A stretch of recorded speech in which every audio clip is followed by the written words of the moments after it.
ಹಸಿವು ಪಾಠಕ್ಕೆ ಸಂಬಂಧಪಟ್ಟಂತೆ ನಾನು ನಿಮ್ಗೆ ಹೇಳಿದ್ದೆ, ಬಡತನಕ್ಕೆ ಏನ್ ಕಾರಣ ಆಗ್ಬೋದು, ಯಾಕೆ ಬಡವರಿದ್ದಾರೆ ನಮ್ಮ ಸುತ್ತಮುತ್ತಲಿನ ಜನ, ಹಾಗಿದ್ರೆ ನಾವು ಅವ್ರನ್ನ ಹೇಗೆ ಬಡವರು ಅಂತ ಹೇಳಿ ಗುರ್ತಿಸಬಹುದು ಅನ್ನೋದನ್ನ ಟಿಪ್ಪಣಿ ಮಾಡ್ಕೊಂಡ್ಬರ್ರಿ ಅಂತ. ಹೌದಾ?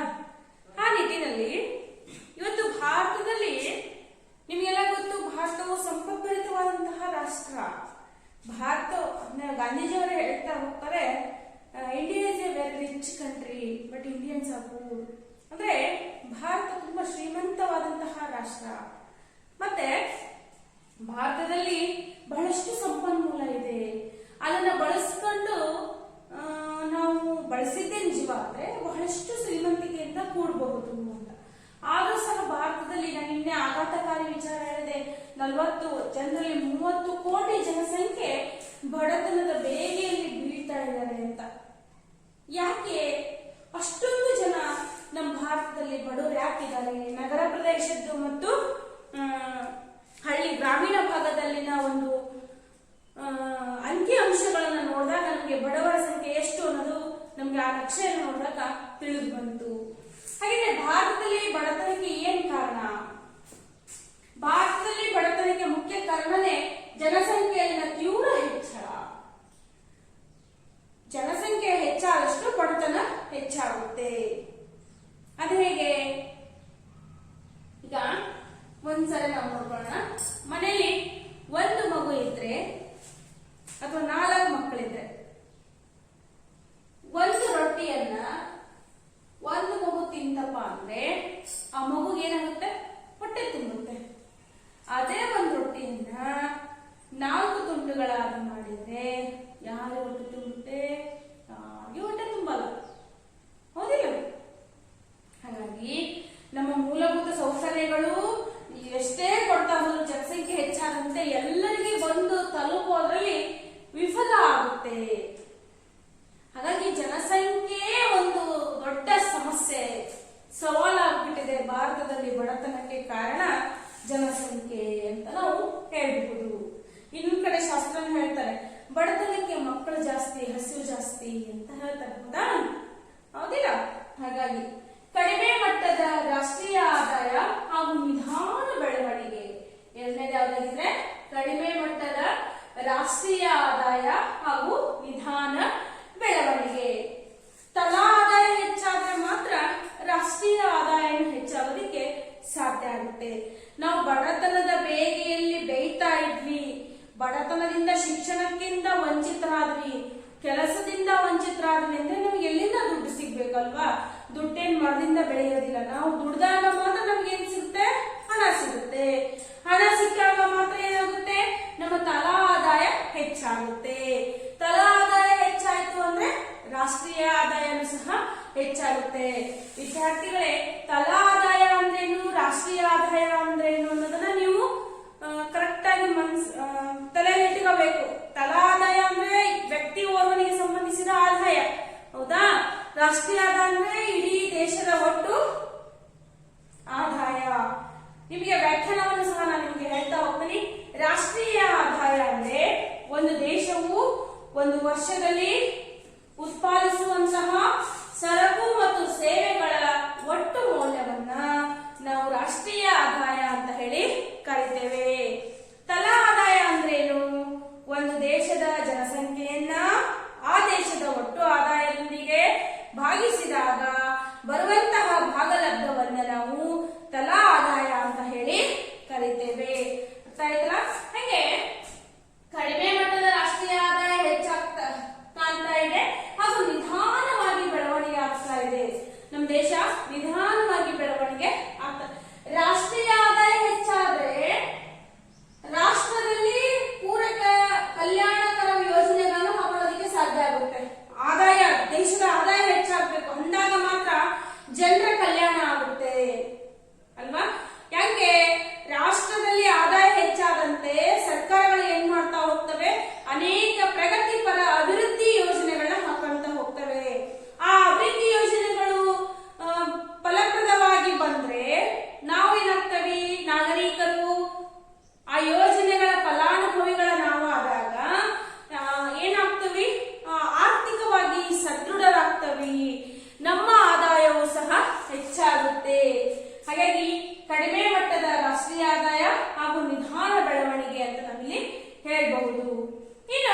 ಬೆಲೆಗಳಲ್ಲಿ ಹೆಚ್ಚಳ. ಬೆಲೆಗಳಲ್ಲಿ ಹೆಚ್ಚಳ. ಈಗ ನೋಡ್ರಿ, ಬೆಲೆಗಳು ಬಹಳಷ್ಟು ಗಗನಕ್ಕೇರ್ತಾ ಇದ್ದಾವೆ. ಉದಾಹರಣೆಗೆ ಈ ವರ್ಷ ಅಂತೂ ಬಿಡಿ, ಒಂದು ಬಸ್ಸಿನ ಪ್ರಯಾಣ ದರದಿಂದ ಹಿಡಿದು ಪ್ರತಿಯೊಂದು ಸಹ ಬೆಲೆಗಳು ಹೆಚ್ಚಾಗಿದೆ. ನೀವು ಕೂಡ ಯಾವತ್ತಾದ್ರೂ ಒಂದಿನ ಮಾರ್ಕೆಟ್ ಅಲ್ಲಿ ಅಡ್ಡಾಡ್ ಬರ್ರಿ. 60 ರೂಪಾಯಿ ಕೆಜಿ ಒಳಗೆ ಯಾವುದೇ ತರಕಾರಿ ಸಿಗ್ತಾ ಇಲ್ಲ. ಇವತ್ತು ನಾವು ಉಪಯೋಗಿಸುವಂತಹ ತೊಗರಿಬೇಳೆ ಅವೆಲ್ಲ ಎಷ್ಟು 120 ರೂಪಾಯಿ 140 ರೂಪಾಯಿ ಕೆಜಿ ಅಲ್ವಾ? ಬೆಲೆಗಳ ಹೆಚ್ಚಳನೂ ಸಹ ಈ ಬಡತನಕ್ಕೆ ಕಾರಣ ಆಗಬಹುದೇನೋ. ನಾವು ಸ್ವಲ್ಪ ಮಟ್ಟ ನಮ್ದು ಜಾಸ್ತಿ ಆತಂದ್ರೆ ಈ ಕಡೆ ಬೆಲೆ ಹೆಚ್ಚಾಗುತ್ತೆ, ನಾವು ಮತ್ತು ಕೆಳಗೆ ಇಳಿದಂಗೆ ಆಗ್ಬಿಡುತ್ತೆ ಅಲ್ವಾ? ಹಾಗಾಗಿ ಬೆಲೆಗಳ ಹೆಚ್ಚಳ. ನಿರುದ್ಯೋಗ. ನಿರುದ್ಯೋಗ ಅಂದ್ರೆ ಏನು? ಕೆಲಸ ಮಾಡುವಂತಹ ಸಾಮರ್ಥ್ಯ, ವಯಸ್ಸು, ಅರ್ಹತೆ ಎಲ್ಲ ಇದ್ದು ಸಹ ಈ ಕೆಲಸ ಸಿಗದ ಅಥವಾ ಉದ್ಯೋಗ ಸಿಗದಂತಹ ಸ್ಥಿತಿಯನ್ನ ನಾವು ನಿರುದ್ಯೋಗ ಅಂತ ಹೇಳಿ ಕರೀತೇವೆ. ನಿರುದ್ಯೋಗ ಅಂದ್ರೆ ಏನ್ ಹಾಗಿದ್ರೆ? ನಿರುದ್ಯೋಗ ಅಂದ್ರೆ ಕೆಲಸ ಮಾಡುವಂತಹ ಸಾಮರ್ಥ್ಯ, ಅರ್ಹತೆ ಇದ್ದೂ ಸಹ ಕೆಲಸ ಸಿಗದಂತಹ ಒಂದು ಸ್ಥಿತಿಯನ್ನೇ ನಾವು ನಿರುದ್ಯೋಗ ಅಂತ ಹೇಳಿ ಕರಿತೇವೆ. ಇವತ್ತು ನಿರುದ್ಯೋಗ ಅನ್ನೋದು ಭಾರತದಲ್ಲಿ ತಾಂಡವಾಡ್ತಾ ಇದೆ. ಎಷ್ಟೋ ಜನ ಇವತ್ತು ಯುವಕ ಯುವತಿಯರು ಕೆಲಸ ಇಲ್ಲದೆ ಇದ್ದಾರೆ. ಹಾಗಾದ್ರೆ ಎಷ್ಟೋ ಜನ ಯುವಕ ಯುವತಿಯರು ಕೆಲಸ ಇಲ್ಲದೆ ಇದ್ದಾರೆ ಅಂದ್ರೆ ಅದಕ್ಕೆ ಮುಖ್ಯ ಕಾರಣ ಏನು? ಏನ್ ಕಾರಣ? ನೀವೇ ನಮ್ಮೂರ ಬಹಳ ಜನ ಓದೋದು ಮನೆಗದಾರೆ ಅಂತಿರೋದು. ಯಾಕೆ ಕಾರಣ? ನಾವು ಭಾರತೀಯರಲ್ಲಿ ನಮ್ಮಲ್ಲಿ ಒಂದೊಂದು ಅಹಂ ಭಾವನೆಗಳು ಬಹಳಷ್ಟು ಏನಪ್ಪಾ ಅಂದ್ರೆ, ನಾನು B.Ed ಮಾಡ್ಕೊಂಡಿದ್ದೇನೆ, ನಾನು ಶಿಕ್ಷಕಿಯಾಗಿಯೇ ಕೆಲಸವನ್ನ ಮಾಡ್ಬೇಕು, ಶಿಕ್ಷಕನಾಗಿಯೇ ಕೆಲಸವನ್ನ ಮಾಡ್ಬೇಕು ಅಲ್ವಾ? ನನ್ನ ತಾಂತ್ರಿಕ ಒಂದು ತರಬೇತಿಯನ್ನ ಪಡ್ಕೊಂಡಿದ್ದೀನಿ, ಆ ರೀತಿಯಾದಂತಹ ಕೆಲಸವೇ ಬೇಕು. ಆ ಮನೋಭಾವನೆಗಳು ಇದ್ದದ್ರಿಂದ ನಾವೇನಾಗ್ತಾ ಇದ್ದೇವೆ ಒಂಥರ ಶ್ವೇತ ಬಟ್ಟೆಯ ನಿರುದ್ಯೋಗಿಗಳಾಗಿ ಹೊರ ಹೋಗ್ತಾ ಇದ್ದೀವಿ. ಅಂದ್ರೆ ಶ್ವೇತ ಬಟ್ಟೆ ಅಂದ್ರೆ ಬಿಳಿ ಬಟ್ಟೆ ಹಾಕಿ ಅಡ್ಡಾಡೋದಂತಲ್ಲ. ಶ್ವೇತ ಬಟ್ಟೆ ಅಂದ್ರೆ ಏನಪ್ಪಾ ಅಂದ್ರೆ ವಿದ್ಯಾರ್ಹತೆ ಇದೆ ನಮ್ಗೆ ಅಲ್ವಾ? ಓದಿದ್ದೇವಿ, ನಮ್ಗೆ ಜ್ಞಾನ ಇದೆ, ಆದ್ರೆ ಕೆಲಸ ಮಾಡ್ತಾ ಇಲ್ಲ. ಅರ್ಥ ಆಗುತ್ತಲ್ಲ? ಹಾಗಾದ್ರೆ ನಾವು ಓದಿದ್ದೋ ಒಂದು, ಕೆಲಸ ಮಾಡೋದೋ ಇನ್ನೊಂದು, ಅದರಲ್ಲಿ ಪಕ್ವತೆ ಇರೋದಿಲ್ಲ. ಹಾಗಾಗಿಯೇ ಇವತ್ತು ಕೌಶಲ್ಯಾಧಾರಿತವಾದಂತಹ ಜ್ಞಾನವನ್ನ ಪಡ್ಕೊಳ್ಳೋದಿಕ್ಕೆ ಬಹಳಷ್ಟು ಯೋಜನೆಗಳನ್ನ ಹಾಕ್ತಾ ಇದೆ. ಕೌಶಲ್ಯಾಧಾರಿತ ಜ್ಞಾನವನ್ನ ಪಡ್ಕೊಂಡ್ರೆ ನಾವು ಆ ಒಂದು ಮಗು ಆ ಕೌಶಲ್ಯವನ್ನ ಅರ್ಥ ಮಾಡ್ಕೊಂಡಾಗ ಅದೇ ಒಂದು ವೇನಲ್ಲಿ ಅಭಿವೃದ್ಧಿಯನ್ನ ಸಾಧಿಸೋದಿಕ್ಕೆ ಸಾಧ್ಯ ಆಗುತ್ತೆ ಅನ್ನೋ ಹಿನ್ನೆಲೆಯಲ್ಲಿ. ಆದ್ರೆ ಈಗಿನ ಒಂದು ಮಟ್ಟ ಹೇಗಿದೆ? ನಮ್ಮ ಭಾರತದಲ್ಲಿ ಬಡತನ ಕಡಿಮೆ ಆಗ್ಬೇಕಂದ್ರೆ ನಾವ್ ಏನಾದ್ರೂ ಓದಿರ್ಲಪ್ಪ, ತಿಂಗಳಿಗೆ ಕನಿಷ್ಠ 15ರಿಂದ 20 ಸಾವಿರ ದುಡಿಯುವಂತಹ ಒಂದು ಸಾಮರ್ಥ್ಯವನ್ನ ಬೆಳೆಸ್ಕೋಬೇಕು ಅಲ್ವಾ? ಅಂದಾಗ ಮಾತ್ರ ನಮ್ಮ ದೇಶದ ಆರ್ಥಿಕತೆ ಆದಾಯ ಹೆಚ್ಚಿಗೆ ಆಗುತ್ತೆ. ನಮ್ಮ ತಲಾ ಆದಾಯ ಹೆಚ್ಚಾಯ್ತು ಅಂದ್ರೆ ರಾಷ್ಟ್ರೀಯ ಆದಾಯನೂ ಸಹ ಹೆಚ್ಚಾಗ್ತಾ ಹೋಗುತ್ತೆ. ಇನ್ನು ಬಂಡವಾಳದ ಕೊರತೆ. ನಾವ್ಯಾರು ಕೂಡ ಶ್ರೀಮಂತರಲ್ಲ, ಸಾಕಷ್ಟು ಬಂಡವಾಳವನ್ನ ಹಾಕಿ ಏನ್ ಮಾಡೋದಕ್ಕೆ ಸಾಧ್ಯ ಇಲ್ಲ. ನಾವು ವ್ಯಾಪಾರವನ್ನಾಗಲಿ ಕೈಗಾರಿಕೆಗಳನ್ನಾಗಲಿ ಹಾಕೋದಿಕ್ಕೆ ಸಾಧ್ಯ ಇಲ್ಲ. ಇದಕ್ಕೆ ಬಹಳಷ್ಟು ಕೊರತೆ ಇದೆ ಅಲ್ವಾ? ಹಾಗಾಗಿ ಈ ಎಲ್ಲ 5 ಪ್ರಮುಖ ಸಮಸ್ಯೆಗಳಿಂದಾಗಿ ನಮ್ಮ ದೇಶದಲ್ಲಿ ಬಡತನ ಅನ್ನೋದು ಹೆಚ್ಚಾಗ್ತಾ ಇದೆ. ಹಾಗಿದ್ರೆ ನಿಮಗೆ ಈ ವರ್ಷ 2-3 ಅಂಕಕ್ಕೆ ಈ ಪ್ರಶ್ನೆ ಬರಬಹುದು. ಭಾರತದಲ್ಲಿ ಬಡತನಕ್ಕೆ ಕಾರಣಗಳನ್ನು ಪಟ್ಟಿ ಮಾಡಿರಿ ಅಂತ. ಪಟ್ಟಿ ಮಾಡಿರಿ ಅಥವಾ ವಿವರಿಸಿ ಅಂತ ನಾವು ಕೇಳ್ಬೋದು. ಹಾಗಿದ್ರೆ ವಿದ್ಯಾರ್ಥಿಗಳೇ, ಭಾರತದಲ್ಲಿ ಬಡತನಕ್ಕೆ ಕಾರಣಗಳು ಜನಸಂಖ್ಯೆಯಲ್ಲಿನ ತೀವ್ರ ಹೆಚ್ಚಳ, ಕಡಿಮೆ ಮಟ್ಟದ ರಾಷ್ಟ್ರೀಯ ಆದಾಯ ಹಾಗೂ ನಿಧಾನ ಬೆಳವಣಿಗೆ, 3ನೇದಾಗಿ ಬೆಲೆಗಳಲ್ಲಿ ಹೆಚ್ಚಳ, 4ನೇದಾಗಿ ನಿರುದ್ಯೋಗ, 5ನೇದಾಗಿ ಬಂಡವಾಳದ ಕೊರತೆ. ಈ 5 ಕಾರಣಗಳನ್ನು ಬೇಕಾಗುತ್ತೆ. ನಂತರ ಹಸಿವು ಮತ್ತು ಆಹಾರದ ಭದ್ರತೆ. ಹಸಿವು ಅಂದ್ರೆ ಏನು? ಹಸಿವು ಅಂದ್ರೆ ಏನು? ಲಂಚ್ ಬ್ರೇಕ್ ಆಗ್ತದೆ, ಲಂಚ್ ಬೆಲ್ ಆಗುತ್ತೆ, ಆದ್ರೂ ಸಹ ನಾವು ಕ್ಲಾಸ್ ಅನ್ನ ಮುಂದುವರಿಸ್ತಾ ಇರ್ತೇವೆ. ಚಿಟ್ಟಪಡಿಸ್ತಿರ್ತೀರ ನಿಮ್ಗೆ ಹೊಟ್ಟೆ ಬೆಲ್ಲಾದ್ರೂ ಬಿಡ್ಲಿಲ್ಲ ಆ ಕಡೆ ಒಮ್ಮೆ ಈ ಕಡೆ ಒಮ್ಮೆ ನೋಡ್ತಿರ್ತಾರೆ ಅಲ್ಲ, ಹೌದಿಲ್ಲ? ಅದನ್ನೇ ನಾವು ಹಸಿವು ಅನ್ನೋದು. ಹಸಿವು ಕಲಿಸಿದಷ್ಟು ಪಾಠನ ಬೇರೆ ಯಾವುದು ಕಲಿಸಲ್ವಂತ್ರಿ ಅಲ್ವಾ? ಅಂದ್ರೆ ಹಸಿವು ಬಡತನದ ಮುಖ್ಯವಾದಂತಹ ಲಕ್ಷಣ ಅಂತ ನಾವು ಹೇಳ್ಬೋದು. ಬಡವರು ಅಂದ್ರೆ ಅವ್ರು ಊಟ ಮಾಡಿಲ್ಲ ಅಥವಾ ಹಸಿವಿನಿಂದ ಬಳಲ್ತಾ ಇದ್ದಾರೆ ಅಂತ ನಾವು ಹೇಳ್ಬಹುದು. ಹಸಿವಿನಂತ ದೊಡ್ಡ ಶತ್ರು ಬೇರೊಂದಿಲ್ಲ ನೋಡ್ರಿ. ಹಸಿವಿನಂತಹ ಒಬ್ಬ ವ್ಯಕ್ತಿಯ ತಾಳ್ಮೆಯನ್ನ ಪರೀಕ್ಷೆ ಮಾಡ್ಬೇಕು ಅಂದ್ರೆ ನಾವು ಹಸಿವಿನಲ್ಲಿಯೇ ಪರೀಕ್ಷೆ ಮಾಡ್ಬೇಕಂತ. ಆ ವ್ಯಕ್ತಿ ಹಸಿವಿನಲ್ಲೂ ಸಹ ತನ್ನ ತಾಳ್ಮೆಯಿಂದ ಇದ್ದಾನೆ ಅಂದ್ರೆ ನಿಜವಾಗ್ಲೂ ಆ ವ್ಯಕ್ತಿ ತುಂಬಾ ತಾಳ್ಮೆಯಿಂದ ಇರುವಂತಹ ವ್ಯಕ್ತಿ ಅಂತ ಹೇಳ್ಬಹುದು. ಹಸಿವು ಅನ್ನೋ ಒಂದು ಪದ ಇದೆಯಲ್ಲ, ಬಹಳಷ್ಟು ಕೆಟ್ಟದ್ರಿ. ಅದು ಬಹಳಷ್ಟು ಕೆಟ್ಟದ್ದು. ಆ ಒಂದು ಈಗ ಒಬ್ಬ ವ್ಯಕ್ತಿಗೆ ತುಂಬಾ ಹೊಟ್ಟೆ ಹಸಿವಾಗಿರ್ತೈತಿ, ಅವ್ನಿಗೆ ಎಷ್ಟು ಬೇಕೋ ಅಷ್ಟು ಹಣವನ್ನ, ಎಷ್ಟು ಬೇಕೋ ಅಷ್ಟು ಚಿನ್ನವನ್ನ ಕೊಟ್ರೆ ಆ ವ್ಯಕ್ತಿ ತೃಪ್ತಿ ಆಗ್ತಾನ? ಇಲ್ಲ ಅಲ್ಲ. ಅವ್ರಿಗೆ ಸಾಕಾಗುವಷ್ಟು ಅನ್ನ ನೀಡಿದಾಗ ಮಾತ್ರ ತೃಪ್ತಿ ಆಗ್ತಾನೆ, ಹೊಟ್ಟೆಗೆ ಆಹಾರ ಬಿದ್ದರೆ ಮಾತ್ರ ತೃಪ್ತಿ ಆಗ್ತಾನೆ. ನೋಡ್ರಿ, ನಮಗೆ ಆಸೆ ಬಹಳ. ಈಗ ನಾವು ಯಾರಾದ್ರೂ ಒಬ್ರು ದುಡ್ಡನ್ನ ಕೊಟ್ರೆ, 1 ರೂಪಾಯಿ ಕೊಟ್ರೆ 5 ರೂಪಾಯಿ ಕೊಡ್ಬೇಕಾಗಿತ್ತಲ್ಲ, ಚಲೋ ಆಗ್ತದೆ. 5 ರೂಪಾಯಿ ಕೊಟ್ರೆ 10 ರೂಪಾಯಿ ಕೊಡ್ಬೇಕಾಗಿತ್ತಲ್ಲ, ನನಗೆ ನಮ್ಮಪ್ಪ ಇಷ್ಟ ಆಸ್ತಿ ಮಾಡ್ಬೇಕಾಗಿತ್ತು, ಇನ್ನು ಸ್ವಲ್ಪ ಜಾಸ್ತಿ ಆಸ್ತಿ ಮಾಡ್ಬೇಕಾಗಿತ್ತಲ್ಲ. ಇದು ದಾಹ ಕಮ್ಮಿನೇ ಇಲ್ಲ. ಆದ್ರೆ ನಾವು ಹೊಟ್ಟೆಗೆ 1 ರೊಟ್ಟಿ ತಿನ್ವೋ 2 ರೊಟ್ಟಿ ತಿನ್ವಾ ಸಾಕಾಗುತ್ತೆ, 3ನೇ ರೊಟ್ಟಿಗಾಗಲೇ ಅಪ್ಪ ಸಾಕು, ಹೊಟ್ಟೆ ತುಂಬಿತು ಅಂತ. ಸಾಕು ಅನ್ನೋ ಒಂದು ವಸ್ತು ಅಂದ್ರೆ ಆಹಾರ ಒಂದೇ ಅಲ್ವಾ? ಸಾಕು ಅನ್ನೋ ವಸ್ತು ಅಂದ್ರೆ ಆಹಾರ ಒಂದೇ. ಅದಕ್ಕೆ ಹೇಳೋದು ಶ್ರೇಷ್ಠ ದಾನಗಳಲ್ಲಿ ಅನ್ನದಾನವೂ ಸಹ ಒಂದು ಅಂತ.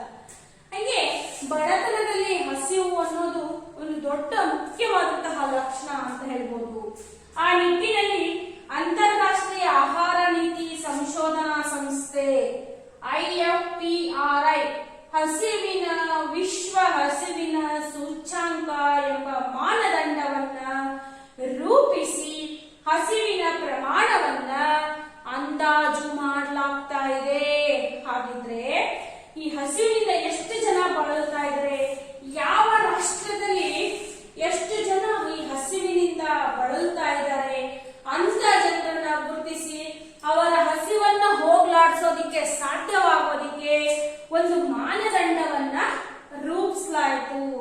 ಆ ಮಾನದಂಡವೇ ಅಂತಾರಾಷ್ಟ್ರೀಯ ಆಹಾರ ನೀತಿ ಸಂಶೋಧನಾ ಸಂಸ್ಥೆಯ ಯಾವುದು IFPRI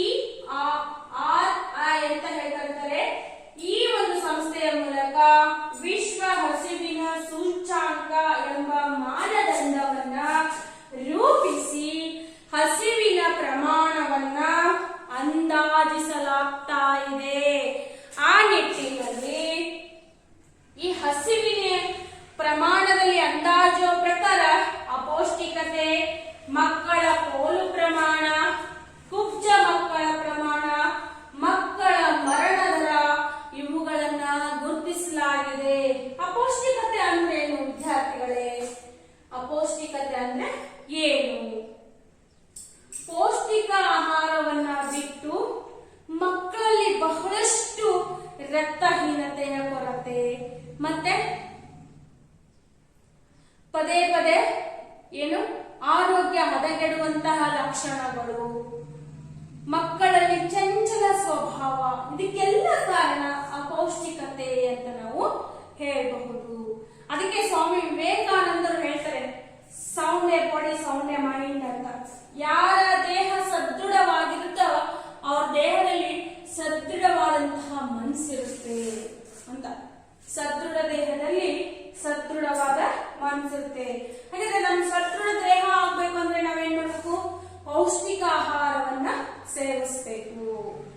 ಪೌಷ್ಟಿಕ ಆಹಾರ ಅಂದ್ರೆ ಯಾವುದು?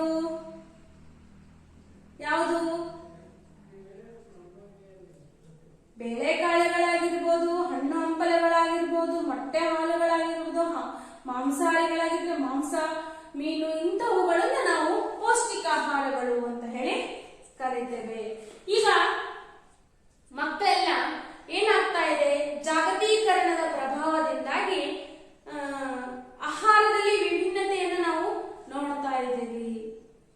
ಜಾಗತೀಕರಣದ ಪ್ರಭಾವ ನಾವೆಲ್ಲ ಫಾಸ್ಟ್ ಫುಡ್ಗೆ ಬಹಳಷ್ಟು ಮೊರೆ ಹೋಗ್ತಾ ಇದ್ದೀವಿ. ಅವು ನಮ್ಮ ಆರೋಗ್ಯವನ್ನ ಹಾಳು ಮಾಡುವಂತಹದ್ದು ಅಲ್ವೇನ್ರಪ್ಪ? ಹೌದಾ? ಅವೆಲ್ಲ ನಮ್ಮ ಆರೋಗ್ಯವನ್ನ ಹಾಳು ಮಾಡ್ತಾ ಇರುವಂತಹದ್ದು ಕಾರಣ ಆಗ್ತಾ ಇದೆ. ಹಾಗೆ ಈ ಅಪೌಷ್ಟಿಕತೆ ಅನ್ನೋದು ಪೌಷ್ಟಿಕ ಆಹಾರವನ್ನ ಸೇವಿಸೋದ್ರಿಂದ ನಮ್ಮ ಆರೋಗ್ಯ ಏನಾಗುತ್ತೆ, ಸದೃಢ ಆಗ್ತವೆ. ಈಗ ಉದಾಹರಣೆಗಾಗಿ ನಮ್ಮ ಹತ್ರ 5 ರೂಪಾಯಿ ತಿಂದ್ರೆ ನಮ್ಮ ಮನ್ಸು ಹೋಗಿ ಒಂದು ಬಾಳೆಹಣ್ಣು ತಗೋಬೇಕು ಅಂತ ಅನ್ಸೋದೇ ಅಲ್ವೇ? ಇಲ್ಲೇ ನೋಡಿದ್ರೆ ಗೊತ್ತಾಗುತ್ತೆ ನಮ್ಮ ಶಾಲೆಯಲ್ಲಿ ಎಷ್ಟು ಕುರುಕುರೆ ಹಾಳೆಗಳು, ಚಿಪ್ಸಿನ ಹಾಳೆಗಳು, ಸೂರ್ಯಪಾನಗಳು, ಅವು ಇವು ಅದು ಇದು ತಿಂತಂತ ಎಷ್ಟೋ ದುಶ್ಚಟಗಳನ್ನ ಮಾಡ್ತಾ ಇದ್ದಾವೆ ಈಗಿನ ಮಕ್ಕಳು. ಪಾನ್ ಪಡಾಕು, ಅಡಿಕೆಯಲ್ಲಿ ಅದು ಇದು ಜಗಿದು ತಮ್ಮ ಆರೋಗ್ಯವನ್ನು ಹಾಳು ಮಾಡ್ಕೊಂತ ಇದ್ದಾರೆ. ಅಪೌಷ್ಟಿಕತೆ, ಮಕ್ಕಳಲ್ಲಿ ಪೋಲು ಪ್ರಮಾಣ ಅಂದ್ರೆ ಎತ್ತರಕ್ಕೆ ತಕ್ಕಂತೆ ತೂಕ ಬಹಳಷ್ಟು ಕಡಿಮೆ ಇದೆ ಮಕ್ಕಳಲ್ಲಿ. ಮಗು ಬಹಳಷ್ಟು ತೆಳ್ಳಗೆ, ಗಿಡ್ಡಗೆ, ಕುಬ್ಜರಾಗಿರುವಂತಹ ಮಕ್ಕಳನ್ನು ನಾವು ಕಾಣಬಹುದು. ಆಮೇಲೆ ಮಕ್ಕಳು ಅಪೌಷ್ಟಿಕತೆ, ರಕ್ತಹೀನತೆಯಿಂದಾಗಿ ಬಹಳಷ್ಟು ಜನ ಮಕ್ಕಳು ಏನಾಗ್ತಾ ಇದ್ದಾರೆ, ಮರಣ ಹೊಂದ್ತಾ ಇದ್ದಾರೆ. ಇದಕ್ಕೆಲ್ಲ ಕಾರಣ ನಮ್ಮ ಹಸಿವು, ಬಡತನ ಅಂತಾನೆ ನಾವಿಲ್ಲಿ ಹೇಳಬಹುದು. ಆ ನಿಟ್ಟಿನಲ್ಲಿಯೇ ಹಸಿವಿನ ಸೂಚ್ಯಂಕ ಎನ್ನುವ ಮಾನದಂಡವನ್ನ ರೂಪಿಸಿ ಈ ರೀತಿಯಾದಂತಹ ಕಾರಣಗಳನ್ನ ನೀಡೋದ್ರಲ್ಲಿ ಕಂಡು ಬರ್ತಾ ಇದೆ. ಹಾಗೆಯೇ 2015ರಲ್ಲಿ ಹಸಿವಿನ ಸೂಚ್ಯಂಕದ ಆಧಾರದ ಮೇಲೆ 28 ರಾಷ್ಟ್ರಗಳ ಪಟ್ಟಿಯನ್ನು ತಯಾರಿಸಿತು. ಆ ಪಟ್ಟಿಯಲ್ಲಿ ನಾವು ಇರೋರು ಅಲ್ವಾ? 28 ರಾಷ್ಟ್ರಗಳ ಪಟ್ಟಿಯನ್ನು ತಯಾರಿಸಿ ಒಂದು ಸಮೀಕ್ಷೆಯನ್ನ ನೀಡಲಾಯಿತು. ಕೌಟುಂಬಿಕ ಆರೋಗ್ಯ ಸಮೀಕ್ಷೆ ಪ್ರಕಾರ 79% ಮಕ್ಕಳು, 58% ಗರ್ಭಿಣಿ ಮಹಿಳೆಯರು ರಕ್ತಹೀನತೆಯಿಂದ ಬಳಲುತ್ತಿದ್ದಾರೆ. ನೋಡ್ರಿ ಎಂತ ಆಘಾತಕಾರಿ ವಿಚಾರ. ಕೌಟುಂಬಿಕ ಆರೋಗ್ಯ ಸಮೀಕ್ಷೆಯ ಪ್ರಕಾರ 79% ಮಕ್ಕಳು, 58% ಗರ್ಭಿಣಿ ಸ್ತ್ರೀಯರು, ಗರ್ಭಿಣಿ ಮಹಿಳೆಯರು ರಕ್ತಹೀನತೆಯಿಂದ ಬಳಲ್ತಾ ಇದ್ದಾರೆ. 2 ಮಕ್ಕಳಲ್ಲಿ 1 ಮಗು, 3 ಮಹಿಳೆಯರಲ್ಲಿ 1 ಮಹಿಳೆ ಕಡಿಮೆ ತೂಕವನ್ನ ಹೊಂದಿದ್ದಾರೆ. ಹಾಗಾದ್ರೆ ಎಷ್ಟೊಂದು ನಮಗೆ ಭಯ ಬೀಳಿಸುವಂತಹ ಒಂದು ವಿಚಾರ ಅಂದ್ರೆ, ಈ ರಕ್ತಹೀನತೆ ಯಾರಿಗೆ ಕಾಡುತ್ತೋ ಅವರಲ್ಲಿ ಬಹಳಷ್ಟು ಆರೋಗ್ಯ ಸಮಸ್ಯೆಗಳು ಕಂಡು ಬರ್ತದೆ. ಈಗ ಏನಂತ ನಾವು ಇಮ್ಯುನಿಟಿ ಅಂತ ಹೇಳ್ತೇವೆ, ರೋಗ ನಿರೋಧಕ ಶಕ್ತಿ ಕಡಿಮೆ ಇರುತ್ತೆ. ಯಾವುದೋ ಒಂದು ಸಣ್ಣದಾದಂತಹ ಶೀತ, ಜ್ವರ, ಇಂಥ ಸಣ್ಣದಾದಂತಹ ಒಂದು ರೋಗಕ್ಕೂ ಸಹ ಬಹಳಷ್ಟು ಬಾಧಿಸ್ಕೊಂಡ್ಬಿಡ್ತಾರೆ. ಆಲ್ಮೋಸ್ಟ್ ನಮ್ಮ ಮಕ್ಕಳೇ ಬರ್ತಾರೆ. ತಲೆನೋವು, ಚಿಕ್ಕ ವಯಸ್ಸಲ್ಲೇ ತಲೆನೋವು, ಶೀತ, ಜ್ವರ, ಮೈಕೈ ನೋವು, ಸುಸ್ತು, ಕೆಳ ಕುತ್ಕೊಳಕ್ಕಾಗಲ್ಲ. ಈಗಿನ ಮಕ್ಕಳಿಗೆ ಸೊಂಟ ನೋವು ಬರ್ತೈತಿ. ಅಯ್ಯೋ ಸೊಂಟ ನಿಂತೈತ್ರಿ ಅಂತ ಹೇಳ್ತೀರ ಅಲ್ವಾ? ಯಾಕೆ ಇದಕ್ಕೆಲ್ಲ ಕಾರಣ ಅಂದ್ರೆ ಈ ರಕ್ತಹೀನತೆ. ಅದಕ್ಕೋಸ್ಕರಲ್ಲೇ ಶಾಲೆಗಳಲ್ಲಿ ಬಿಸಿಯೂಟವನ್ನ, ಕಬ್ಬಿಣಾಂಶದ ಮಾತ್ರೆಗಳನ್ನ ಕೊಡ್ತಾ ಇದೆ ಅಲ್ವಾ? ಈ ರಕ್ತಹೀನತೆ, ತೂಕ ಹೊಂದಿದ್ದಾರೆ. ಹಾಗಿದ್ರೆ 42% ಮಕ್ಕಳು ನಮ್ಮ ಭಾರತದಲ್ಲಿ ಕಡಿಮೆ ತೂಕ ಹೊಂದಿರುವಂತಹ ಮಕ್ಕಳು ಇದ್ದಾರೆ. ಎಷ್ಟೊಂದು ಆಘಾತಕಾರಿ ವಿಚಾರ ಅನ್ನೋದನ್ನ ನಾವಿಲ್ಲಿ ಸ್ಪಷ್ಟವಾಗಿ ನೋಡಬಹುದು. ಹಾಗೆ 2015 ಹಸಿವಿನ ಸೂಚ್ಯಂಕ ಸಮೀಕ್ಷೆಯ ಪ್ರಕಾರ 128 ರಾಷ್ಟ್ರಗಳ ಪಟ್ಟಿ ತಯಾರಿಸಿತು. ಆ ನಿಟ್ಟಿನಲ್ಲಿ ಕೌಟುಂಬಿಕ ಆರೋಗ್ಯ ಸಮೀಕ್ಷೆಯ ಪ್ರಕಾರ 79% ಮಕ್ಕಳು, 58% ಗರ್ಭಿಣಿ ಮಹಿಳೆಯರು ರಕ್ತಹೀನತೆಯಿಂದ ಬಳಲ್ತಾ ಇದ್ದಾರೆ. 2 ಮಕ್ಕಳಲ್ಲಿ 3 ಜನ ಮಹಿಳೆಯರಲ್ಲಿ 1 ಕಡಿಮೆ ತೂಕವನ್ನ ಹೊಂದಿದವರು ಕಂಡು ಬರ್ತಾ ಇದ್ದಾರೆ. ಇನ್ನು 42% ಕಡಿಮೆ ತೂಕದ ಮಕ್ಕಳನ್ನು ನಾವು ಸಾಧ್ಯ ಆಗ್ತಾ ಇದೆ. ಹಾಗೆ ಇದಕ್ಕೆಲ್ಲ ಕಾರಣ ಏನು? ಆಹಾರದ ಕೊರತೆ. ಆಹಾರ ಅಷ್ಟು ಹಾಹಾಕಾರ ಇದೆಯಾ ನಮ್ಮ ದೇಶದಲ್ಲಿ ಆಹಾರದ್ದು? ಹುಣ್ರಿ, ನಾವು ಹಾಲು ಉತ್ಪಾದನೆಯಲ್ಲಿ ಇಡೀ ವಿಶ್ವದಲ್ಲೇ ಪ್ರಥಮ ಸ್ಥಾನ. ಹೌದಾ? ಹಣ್ಣು ತರಕಾರಿಗಳನ್ನು ಬೆಳೆಯುವಲ್ಲಿ ಗಣನೀಯ ಪ್ರಮಾಣದ ಏರಿಕೆ ನಮ್ಮ ದೇಶದ್ದು. ಎಲ್ಲದರಲ್ಲೂ ಕೂಡ ಹೆಮ್ಮೆಯ ವಿಚಾರಗಳು. ಆದ್ರೂ ಸಹ ಇಷ್ಟೊಂದು ಅಂಕಿ ಅಂಶಗಳನ್ನು ನಾವು ನೋಡ್ಬೇಕಾಗಿದೆ. ಇದಕ್ಕೇನ್ ಕಾರಣ ಆಗಿದ್ರೆ? ಇದಕ್ಕೇನ್ ಕಾರಣ? ಕಾರಣ ನೀವೇ ಹೇಳ್ತೀರಾ. ಆಯ್ತು, ನಮ್ಮ ಮನೇಲಿ ಅಷ್ಟು ಲೀಟರ್ ಹಸು ಹಾಲು ಕೊಡುತ್ತೆ, ನಾವು ಅದನ್ನ ಯಾವುದನ್ನ ನಾವು ಉಪಯೋಗಿಸ್ಕೊಳ್ಳಂಗಿಲ್ಲ. ನಾವೇನ್ ಮಾಡ್ತೇವೆ? ಡೈರಿ ಹಾಲನ್ನ ಹಾಕ್ತೇವೆ. ನಾವು ಮತ್ತೂ ಮಾಮೂಲಿ ಊಟವನ್ನೇ ಉಣ್ತೇವೆ. ಬೇಡ, ಮೊದಲು ನಾವು ಬದುಕೋಣ, ಆಮೇಲೆ ಅಲ್ವಾ? ನಾವು ಸದೃಢ ದೇಹವನ್ನ ಇಟ್ಕೊಂಡ್ರೆ ಬೇಕಾದಷ್ಟನ್ನು ದುಡಿದು ಸಂಪಾದಿಸಬಹುದು, ಹೌದಿಲ್ಲ? ಹಾಗಾಗಿ ಮೊದಲು ನಾವು ಆರೋಗ್ಯವಂತರಾಗೋಣ. ಎಷ್ಟು ಧಾನ್ಯಗಳನ್ನ ಇವತ್ತು ಗ್ರಾಮೀಣ ಭಾಗದಲ್ಲಿ ಬೆಳಿತೇವೆ. ಹೆಸರು, ಕಡ್ಲೆ, ಶೇಂಗಾ, ಹೀಗೆ ಅನೇಕ ಧಾನ್ಯಗಳನ್ನ ಬೆಳಿತೇವೆ. ಅವುಗಳನ್ನ ತಿಂದ್ರೆ ಸಾಕು, ಅವುಗಳನ್ನ ನೆನೆಸಿ ಮೊಳಕೆ ಬರ್ಸ್ಕೊಂಡು ತಿಂದ್ರೆ ಸಾಕು, ನಮ್ಗೆ ಬಹಳಷ್ಟು ಶಕ್ತಿಯುತ ಆಹಾರವಾಗಿ ರೂಪುಗೊಳ್ಳುತ್ತೆ. ಆದ್ರೆ ನಾವು ಅದನ್ನ ಯಾರು ಮಾಡಲ್ಲ, ಎಲ್ಲ ಮಾರೋದೆ. ಮತ್ತು ನಾವೇನ್ ಮಾಡೋದು? ನಾವೇನ್ ತಿಂತಾ ಇದ್ದೇವೆ ಅಂದ್ರೆ ನಿಮಗೆ ಗೊತ್ತಿದೆ ಅಲ್ವಾ? ಎಲ್ಲ ಹಂಗೆ ಮಾಡ್ತೇವೆ ಅಂತ ಅನ್ನಲ್ಲ. ಆದ್ರೂ ಸಹ ಬಳಕೆಯಲ್ಲಿ ನಾವು ಪೌಷ್ಟಿಕಾಹಾರವನ್ನ ಬಳಸೋದು ಬಹಳಷ್ಟು ಕಡಿಮೆ. ಹಾಗಾಗಿ ದಯಮಾಡಿ ನೀವು ಮೊದಲು ಆರೋಗ್ಯವಂತರಾಗಿ, ಸದೃಢಕಾಯರಾಗಿ, ನೀವು ತಿನ್ನಂತ ಆಹಾರ ನಿಮ್ಮ ದೇಹದಲ್ಲಿ ರಕ್ತ ಆಗ್ಬೇಕೇ ಹೊರತು ನಿಮ್ಮನ್ನ ರೋಗಕ್ಕೆ ದೂಡಬಾರದು ಅಲ್ವಾ? ಆ ರೀತಿಯಾದಂತ ಆಹಾರವನ್ನ, ಪದ್ಧತಿಯನ್ನ ಬೆಳೆಸ್ಕೊಳ್ಳೋದಕ್ಕೆ ಪ್ರಯತ್ನಿಸಿ. ಹಿಂದಿನ ಕಾಲದ ನಮ್ಮ ಅಜ್ಜಿ ಭಾರಿ ಗಟ್ಟಿಯಪ್ಪ, ಎಷ್ಟು ವರ್ಷ ಆಯ್ತಲ್ಲ, ಚೆನ್ನಾಗೈತಿ. ನಿಮ್ಮ ಅಜ್ಜನ್ ಕೇಳಿ ಸಾಯಂಕಾಲ ಹೊತ್ತಿಗೆ ಏನ್ ತಿಂತಿದ್ರಂತ? ಕೊಬ್ಬರಿ ಬೆಲ್ಲ ತಿಂತಿದ್ವಿ ನಾವು, ಸಜ್ಜೆ ಊಟ ಮಾಡ್ತಿದ್ವಿ, ನವಣೆ ಊಟ ಮಾಡ್ತಿದ್ವಿ, ಅಲ್ಲ, ಕಾಳುಗಳು ತಿಂತಿದ್ವಿ. ನಾವು ಹಾಗಲ್ಲಪ್ಪ, ಗೋಬಿ ತಿಂತೀವಿ, ನೂಡಲ್ಸ್ ತಿಂತೀವಿ, ಪಾನಿಪುರಿ ತಿಂತೀವಲ್ಲ. ಎಷ್ಟು ಬದಲಾವಣೆ ಅಲ್ವಾ? ಅದಕ್ಕೆ ನಾವೇನ್ ಮಾಡ್ತಾ ಇದ್ದೇವೆ? ಅನಾರೋಗ್ಯದಿಂದ ಬಳಲ್ತಾ ಇದ್ದೇವೆ. ನಮ್ಮ ಆಹಾರ ಪದ್ಧತಿಯನ್ನ ಸರಿ ಮಾಡ್ಕೋಬೇಕು, ಹೌದಾ? ಆಹಾರದ ಭದ್ರತೆ ಅಂದ್ರೆ ಏನು? ದೇಶದ ಪ್ರತಿಯೊಬ್ಬರಿಗೂ ಕನಿಷ್ಠ ಪ್ರಮಾಣದ ಆಹಾರವನ್ನ ಅವರು ನೀಡಬಹುದಾದ ಬೆಲೆಗೆ ಮತ್ತು ಅವರು ವಾಸಿಸುವ ಸ್ಥಳದ ಸಮೀಪ ಒದಗಿಸುವುದೇ ಅತ್ಯವಶ್ಯಕ. ಇದನ್ನೇ ನಾವು ಆಹಾರದ ಭದ್ರತೆ ಅಂತ ಹೇಳಿ ಕರಿತೇವೆ. ಒಂದು ದೇಶದಲ್ಲಿ ಪ್ರತಿಯೊಬ್ಬರಿಗೂ ಕನಿಷ್ಠ ಪ್ರಮಾಣದ ಆಹಾರವನ್ನ ಅವರು ನೀಡಬಹುದಾದಂತಹ ಬೆಲೆಗೆ ಮತ್ತು ಅವರು ವಾಸಿಸುವ ಸ್ಥಳದ ಸಮೀಪ ಒದಗಿಸುವುದು ಅತ್ಯವಶ್ಯಕ. ನಾವು ಆಹಾರವನ್ನ ಪ್ರತಿಯೊಬ್ಬರಿಗೂ ಕನಿಷ್ಠ ಪ್ರಮಾಣದ ಆಹಾರ, ಅಟ್ಲೀಸ್ಟ್ ದಿನಕ್ಕೆ ಒಂದು ಹೊತ್ತನಾದ್ರೂ ಚಂದ ಊಟ ಮಾಡ್ಲಿ ಅಂತಹ ಒಂದು ನೀಡಬಹುದಾದಂತ, ಅವ್ರು ಎಷ್ಟು ಕೊಡ್ತಾರೋ ಅಷ್ಟೇ ದುಡ್ಡಿಗೆ ಅವರು ವಾಸಿಸುವ ಸ್ಥಳಕ್ಕೆ ಸಮೀಪದಲ್ಲೇ ಒದಗಿಸುವುದು ಅವಶ್ಯಕ. ಅದನ್ನೇ ನಾವು ಆಹಾರದ ಭದ್ರತೆ ಅಂತ ಹೇಳ್ತೇವೆ. ಇದು ಉದ್ದೇಶ, 3 ಉದ್ದೇಶಗಳನ್ನ ಇಟ್ಕೊಂಡೆ ಆಹಾರದ ಭದ್ರತೆಯನ್ನ ಮಾಡಲಾಗ್ತಾ ಇದೆ. ದೇಶದಲ್ಲಿರುವ ಎಲ್ಲಾ ಜನರಿಗೆ ಸಾಕಾಗುವಷ್ಟು ಆಹಾರ ದೊರಕಿಸುವುದು ಮೊದಲನೇ ಉದ್ದೇಶ. ನಮ್ಮ ದೇಶದಲ್ಲಿರುವಂತಹ ಎಲ್ಲಾ ಜನರಿಗೂ ಸಾಕಾಗುವಷ್ಟು ಆಹಾರವನ್ನ ಒದಗಿಸಬೇಕು. ಎಲ್ಲಾ ಜನರಿಗೂ ಗುಣಮಟ್ಟ ಆಹಾರವನ್ನ ಕೊಳ್ಳಲು ಸಾಮರ್ಥ್ಯವನ್ನ ಹೆಚ್ಚಿಸೋದು. ಯಾವ ಜನರಿಗೆ ಕೊಳ್ಳುವ ಸಾಮರ್ಥ್ಯ ಅಂತ ಬರುತ್ತೋ ಅವಾಗ ಆ ವ್ಯಕ್ತಿಯ ಜೀವನ ಮಟ್ಟ ಸುಧಾರಿಸಿದೆ ಅಂತ ನಾವು ಅರ್ಥೈಸ್ಕೋಬೇಕು. ಇನ್ನು ಮೂರನೇದಾಗಿ, ಬಡವರು ಆಹಾರವನ್ನ ಪಡೆಯಲು ಮತ್ತು ಜೀರ್ಣಿಸಿಕೊಳ್ಳಲು ಇರುವಂತಹ ಅಡೆತಡೆಗಳನ್ನ ನಿವಾರಿಸೋದು. ಆ ಬಡವರೇನು ಆಹಾರವನ್ನ ಪಡೆದುಕೊಳ್ಳೋದಕ್ಕೆ, ಆ ಆಹಾರವನ್ನ ಜೀರ್ಣಿಸೋದಕ್ಕೆ ಏನ್ ಅಡೆತಡೆಗಳಿದಾವಲ್ಲ ಅವನ್ನೆಲ್ಲ ನಿವಾರಿಸಿದ್ರೆ ನಿಜವಾಗ್ಲೂ ಒಂದು ದೇಶ ನಮ್ಗೆಲ್ಲರಿಗೂ ಆಹಾರ ಭದ್ರತೆಯನ್ನ ನೀಡದಂತೆ. ಆಹಾರ ಭದ್ರತೆಯಲ್ಲಿ ನಾವು ಒಂದು ಅಂಶಗಳನ್ನ ಕಾಣ್ತೇವೆ. ಒಂದನೇದಾಗಿ ಕಾಪು ದಾಸ್ತಾನು ಮತ್ತೆ ಸಾರ್ವಜನಿಕ ವಿತರಣಾ ವ್ಯವಸ್ಥೆ ಅಂತ ಹೇಳಿ.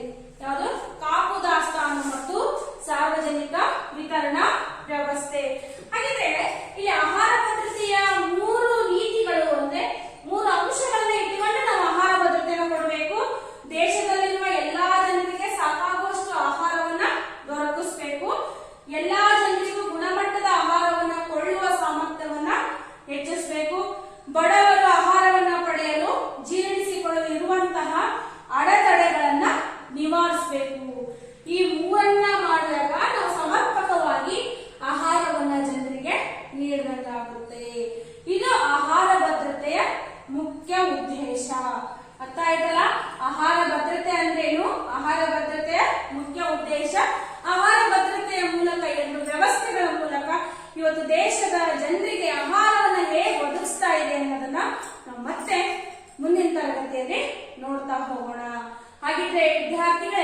ಇವತ್ತು ಭಾರತದಲ್ಲಿ ಬಡತನಕ್ಕೆ ಯಾವ ರೀತಿಯಾದಂತಹ ಕಾರಣಗಳಿದಾವೆ?